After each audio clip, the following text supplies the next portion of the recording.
ra kéèsì Abdulrahman mọ́lẹ̀ ní Ìlọrin àìṣe bẹ́ẹ̀ níbí torí wípé ìdájọ́ òdodo kálukú máa ń rí níbí ni àwọn èèyàn fi ń sáwáhín láti ìlú míì gan láti wá béèrè ẹ̀tọ́ wọn torí wípé ìbẹ̀rù Ọlọ́run làá fi ṣe gbogbo tá à ń bá ń ṣe nílọrin níbí ó yàtọ̀ sáwọn ìlú míì gbogbo ẹni tí òun náà bá fẹ́ káyé ó máa ròyìn òun àti ìlú òun pẹ̀lú dáadáa tí kálukú náà gbìyànjú àti máa ṣe òdodo nílùú wọn tí kálukú bá ń ṣòdodo nílùú wọn ẹ rí i páwọn èèyàn máa wá òdodo wádọ̀ tí náà bí wọ́n ti ń wá sí ìlú Ìlọrin.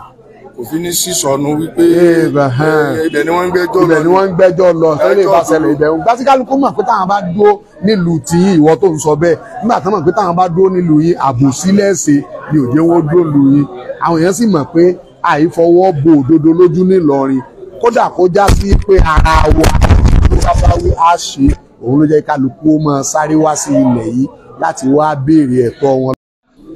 A'udhu billahi minash shaitani rajim. Bismillahir rahmanir rahim. Wassalatu wassalamu ala rasulillah wa ala alihi wa sahabihi ahlillah. Akí gbogbo ara lékú ọjọ́ mẹ́ta. Gbogbo ẹ̀yin olólùfẹ́ wa tí ẹ ń béèrè pé ẹ gbọ́ nǹkan kan nípa kéèsì Abdulrahman. Inshallah àti dé padà láti ìlú Saudi Arabia akíyẹnkúlé.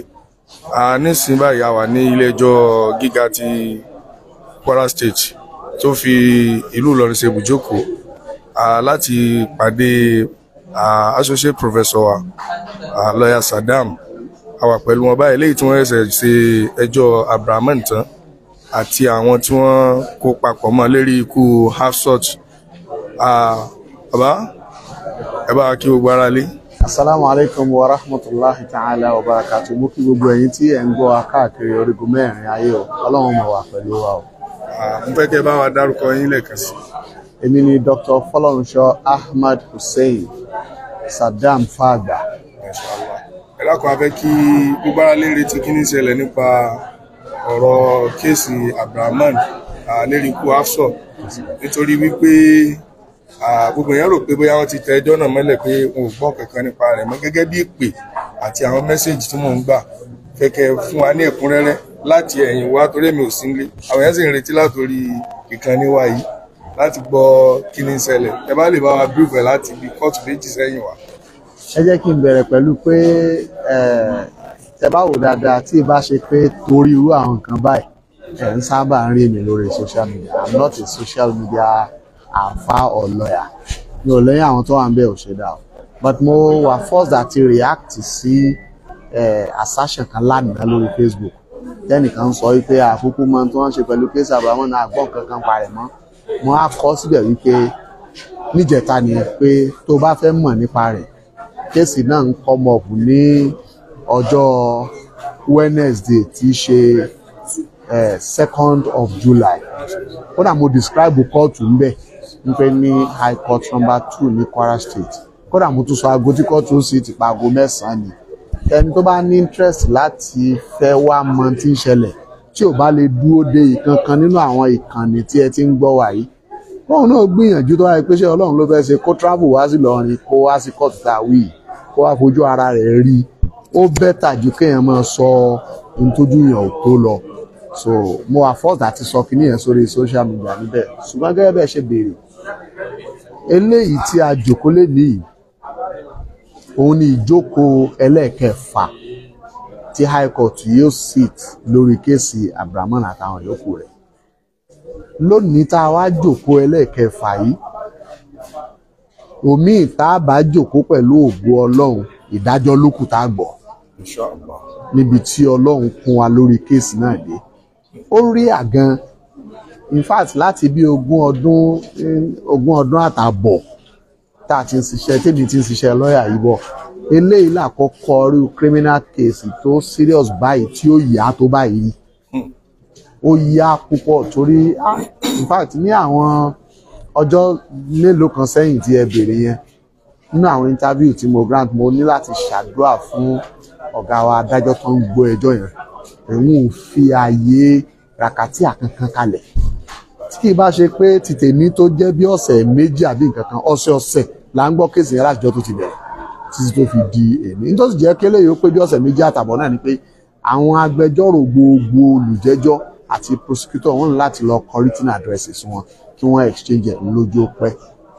So látẹ̀yìnwá tá a ti ń bá a bọ̀ wọ́n ti gbọ́ gbogbo ẹlẹ́rìí olùpẹ̀jọ́ tán, àwọn olùjẹ́jọ́ níjọ́ kan ṣoṣo la gbọ́ defence gbogbo wọn, wọ́n sì adjourn kéèsì fún adoption of written addresses. Èyí tá a ti ṣe láàárọ̀ yìí náà à ń ṣe tán náà la jáde síta yìí, wọ́n sì adjourn ìgbẹ́jọ́ yìí sí 31st of July, ọjọ́ 21 oṣù tá a wà nínú ẹ̀ yìí. Òun náà nílé ẹjọ́ ò fi ìdájọ́ ó ṣe dá o ó ṣe dá o báyìí ló ti rí báyìí kọ́ ni wọ́n fi ìdájọ́ lélẹ̀. Ọlọ́run kó dá ẹ̀mí gbogbo wa sí di ọjọ́ náà. So gbogbo àwa tí a bá fẹ́ mọ ohun tó ṣẹlẹ̀ níbi kéèsì yẹn, ibi tó dé dúró nìyẹn. Wọ́n fẹsẹ̀ ra kéèsì Abdulrahman mọ́lẹ̀ ní Ìlọrin, àìṣe bẹ́ẹ̀ níbí torí wípé ìdájọ́ òdodo kálukú máa ń rí níbí ni àwọn èèyàn fi ń sáwáhín láti ìlú míì gan láti wá béèrè ẹ̀tọ́ wọn, torí wípé ìbẹ̀rù Ọlọ́run làá fi ṣe gbogbo ohun tá à ń bá ń ṣe nílọrin níbí. Ó yàtọ̀ sáwọn ìlú míì. Gbogbo ẹni tí òun náà bá fẹ́ káyé ó máa ròyìn òun àti ìlú òun pẹ̀lú dáadáa, tí kálukú náà gbìyànjú àti máa ṣe òdodo nílùú wọn. Tí kálukú bá ń ṣòdodo nílùú wọn, ẹ rí i páwọn èèyàn máa wá òdodo wádọ̀ tí náà bí wọ́n ti ń wá sí ìlú Ìlọrin. Kò fi ní sísọnù wípé ibẹ̀ ni wọ́n ń gbẹ́jọ́ lọ tẹ́lẹ̀ bá ṣẹlẹ̀ ibẹ̀. Gbàtí kálukú mọ̀ pé táwọn bá dúró nílùú tí ìwọ tó ń sọ bẹ́ẹ̀, nígbà tí wọ́n mọ̀ pé táwọn bá dúró nílùú yín àbòsí lẹ́sẹ̀ ni òjé wọn dúró nílùú yín. Àwọn èèyàn sì mọ̀ pé àìfọwọ́ bo òdodo lójú nílọrin, kódà kó já sí pé ara wa ló bá bá wí á ṣe. Òun ló jẹ́ kálukú ó máa sáré wá sí ilẹ̀ yìí láti wá béèrè ẹ̀tọ́ wọn lọ́wọ́ ẹni tó bá há sí.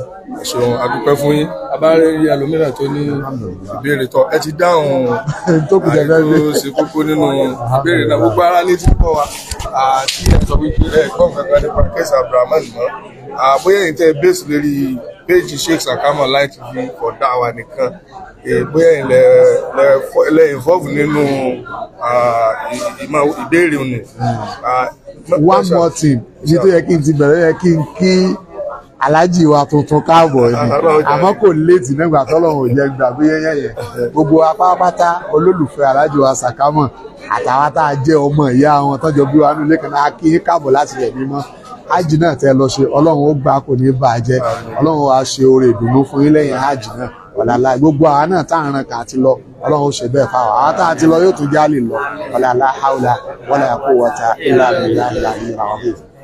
Adúpẹ́ fún yín. Alhamdulillah. Gbogbo ara létí àwọn wà. Adúpẹ́ fún ìfẹ́ àti àníyàn rere tẹ́ fi ń bá wa lọ. Ọlọ́run bá wa san yín lẹ́san rẹ̀.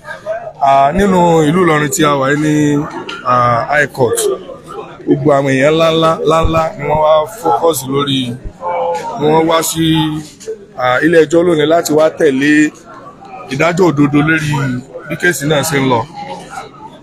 Kódà àwọn àfáàwà ríbidé sí Sheikh méjì ní àfáàwà Hasbunallahu wa ni'mal wakeel. Kódà nínú àwọn mọ́gàjí tí wọ́n jẹ́ olóyè ọba ìlú Ìlọrin, bàbá wa nídàní, ẹ̀dàkùn ẹja ti ṣéwù fún wọn. Wallahu ya'simuka minan nas la takhafu darakan wala takhsha. Àwọn gan wa mọ́nítọ̀ kéèsì náà láti lè fi rí ìdájọ́ òdodo, torí pé nílùú Ìlọrin bíi a kì í fi ọwọ́ bo òdodo mọ́lẹ̀. Bàbá ìmáàmù wa ní Dẹ̀mbọ́, àwọn náà ń bẹ ń bí. Gbogbo àwọn àfáàwà ẹ̀rí àwọn èèyàn ńláńlá ẹ̀rí ni wọ́n bẹ ń bí. A máa fẹ́ lè dágbére fúnra wa náà fún dédé àsìkò yìí. Tá a bá tún ní information tá a fẹ́ fún wa, ká fi mọ̀ tí ń lọ. Inshallah ẹ tún máa pàdé wa. Assalamu alaikum wa rahmatullahi wa barakatuh. Sọnù wípé ibẹ̀ ni wọ́n ń gbẹ́jọ́ lọ tẹ́lẹ̀ bá ṣẹlẹ̀ ibẹ̀. Gbàtí kálukú mọ̀ pé táwọn bá dúró nílùú tí ìwọ tó ń sọ bẹ́ẹ̀, nígbà tí wọ́n mọ̀ pé táwọn bá dúró nílùú yín àbòsí lẹ́sẹ̀ ni òjé wọn dúró nílùú yín. Àwọn èèyàn sì mọ̀ pé àìfọwọ́ bo òdodo lójú nílọrin, kódà kó já sí pé ara wa ló bá bá wí á ṣe. Òun ló jẹ́ kálukú ó máa sáré wá sí ilẹ̀ yìí láti wá béèrè ẹ̀tọ́ wọn lọ́wọ́ ẹni tó bá há sí. Ṣeun, adúpẹ́ fún yín. Abárẹ́rí ẹlòmíràn tó ní ìbéèrè tọ́ ẹ ti dáhùn tó kù jẹ́ tó ṣe kókó nínú ìbéèrè náà. Gbogbo ara létí pọ̀ wá àti ẹ̀sọ́ wípé ẹ̀kọ́ kankan nípa kẹ́sì Abdulrahman mọ́. Bóyá èyí tẹ́ bẹ́ẹ̀sì lórí péjì Sheikh Sakama Online TV for dáwà nìkan bóyá ilẹ̀ involve nínú ìbéèrè òní. One more thing ibi tó yẹ kí n ti bẹ̀rẹ̀ yẹ kí n kí aláàjì wa tuntun káàbọ̀ ni àmọ́ kò léètì nígbà tọ́lọ́run ò jẹ́ gbàgbé yẹn gbogbo apápátá olólùfẹ́ aláàjì wa Sakama àtàwọn tá a jẹ́ ọmọ ìyá wọn tọ́jọ́ bí wa nílé kan náà kí káàbọ̀ láti rẹ̀ mímọ́ hajj náà tẹ́ lọ ṣe ọlọ́run ó gbà kò ní bàjẹ́ ọlọ́run á ṣe oore ìdùnnú fún yín lẹ́yìn hajj náà ọ̀làlá gbogbo àwọn náà tá à ń ran kà àti lọ ọlọ́run ó ṣe bẹ́ẹ̀ fáwọn àwọn tá à ti lọ yóò tún jálè lọ ọ̀làlá haúlà wala quwwata illa billahi al-aliyyil adúpẹ́ fún yín. alhamdulillah. Gbogbo àwọn ará ilé tí àwọn wà adúpẹ́ fún ìfẹ́ àti àníyàn rere tẹ́ fi ń bá wa lọ ọlọ́run bá wa san yín lẹ́san rẹ̀. Nínú ìlú Ìlọrin tí a wà ní high court gbogbo àwọn èèyàn ńláńlá ni wọ́n wá focus lórí ni wọ́n wá sí ilé ẹjọ́ lónìí láti wá tẹ̀lé ìdájọ́ òdodo lórí bí kéèsì náà ṣe ń lọ. Kódà àwọn afáwa ríbidé sí Sheikh méjì ní afáwa Hasbunallahu wa ni'mal wakeel kódà nínú àwọn mọ́gàjí tí wọ́n jẹ́ olóyè ọba ìlú Ìlọrin bàbá wa nídàní ẹ̀dàkùn ẹja ti ṣéwù fún wọn. Wallahu ya'simuka minan nas la takhafu darakan wala takhsha. Àwọn gan wa mọ́nítọ̀ kéèsì náà láti lè fi rí ìdájọ́ òdodo torí pé nílùú Ìlọrin bíi a kì í fi ọwọ́ bo òdodo mọ́lẹ̀.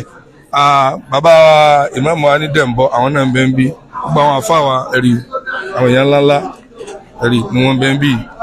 A máa fẹ́ lè dágbére fúnra wa náà fún dédé àsìkò yìí tá a bá tún ní information tá a fẹ́ fún wa káàfì mọ́ tí ń lọ inshallah ẹ̀ tún máa pàdé wa. Assalamu alaikum wa rahmatullahi wa barakatuh.